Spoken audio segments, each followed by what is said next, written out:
Before we finish up, I want to bring it full circle back to EGFR mutations. On July 12th, 2013, just 3 weeks ago, the FDA approved afatinib for the first-line treatment of patients with metastatic non-small cell whose tumors have either EGFR exon 19 deletions or exon 21 substitution mutations as detected by the FDA approved tests. This is quite exciting, but it's also somewhat confusing. So, Karen, EGFR inhibition, erlotinib also had an approval. Which agent should we use up front, or don't we know? So the quick answer is I don't think we know.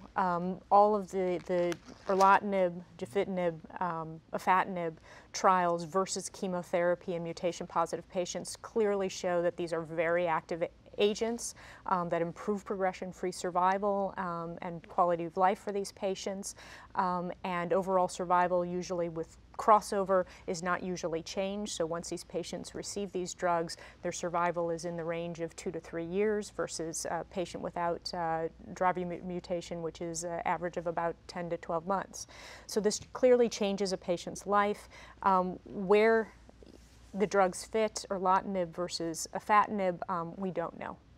And I don't think we can compare across trials. We know that they're both. There's never been a direct head-to-head comparison. There have been no head-to-head comparisons. We know they're all highly active. They have different toxicity profiles, and which may be different amongst patients. And but I don't think we have any true evidence to say that one is better than another. So for the time being, most folks with EGFR mutations will have probably already gotten erlotinib. Do you think there's a role second line with afatinib? So there was the Lux-Lung-1 study that did not... It's hard to keep all the Lux-Lung trials straight. Did not specifically look at EGFR mutant patients, but looked at patients who had had at least a 12-week benefit on EGFR TKI.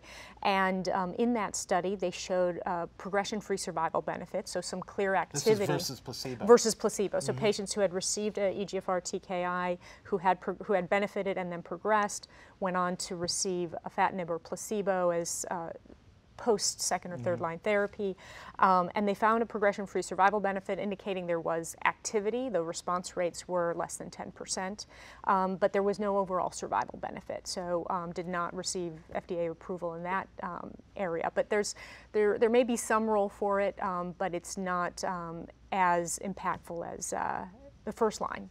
So with very little differences in actual activity and the relative PFS benefit versus chemo, it may ultimately be a pricing issue and nothing more in terms of which agents we choose. And we await that. Yeah. Roy, your comments on this? Number one, which agent do you think you'd use preferentially? And perhaps more importantly, how do we handle a patient who's derived a benefit with erlotinib, a patient with EGFR mutation, whose disease is progressing diffusely, not oligo progression, but more generalized, more rapid progression? Right. Well, we're certainly, I'm very happy to see that this agent got approved because it gives us another important weapon to use. This agent's a little different than the first generation in that it's more of a pan-HER inhibitor, so it gets HER2, HER3. It also has some activity against T790M, which is the mechanism of resistance in about half the patients with EGFR mutations, though clearly the new agents coming down the pike might be more potent against that target. How to use it? It's hard because we don't have much data for it in the frontline setting compared to erlotinib. So I think, and very few people have probably had experience with it. You know, given that it's more of a pan-HER inhibitor, it might be a little bit more toxic.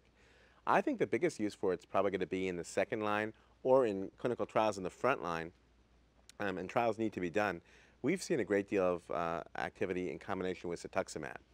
And certainly this is work that was led out of Memorial initially, and then Vanderbilt and Yale have been involved in several other sites, looking at the afatinib and cetuximab in patients who are refractory to EGFR inhibitors, T790M and non-T790M patients, with some animal modeling on the same topic.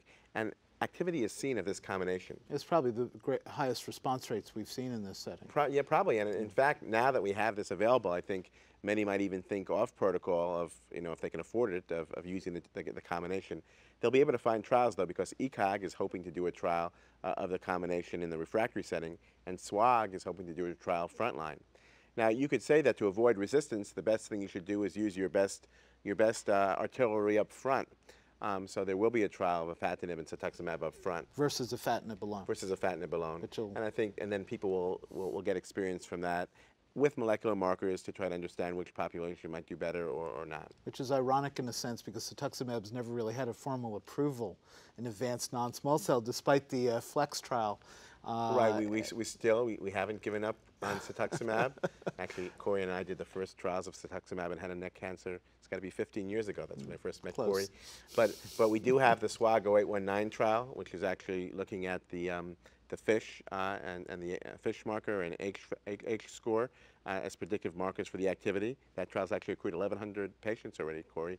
Needs about 500-600 more, so that's going strong. It'll be the definitive trial, at least, that would make or break cetuximab in the context of systemic chemotherapy frontline. Right, but I will tell you that this could be, why a drug might not make it on its own, but it can be used in combination. You know what? We have to start thinking that way more and more. How many agents have we passed on that could be used in certain combinations? So there is something about that combination biologically, and it's being used.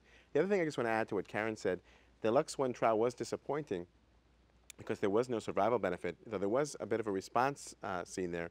The one thing you have to remember is if someone's been off of an EGFR inhibitor and you give them that same EGFR inhibitor again, sometimes you can see a response as well. So that wasn't fully sorted out, I believe, in the LUX-1 trial.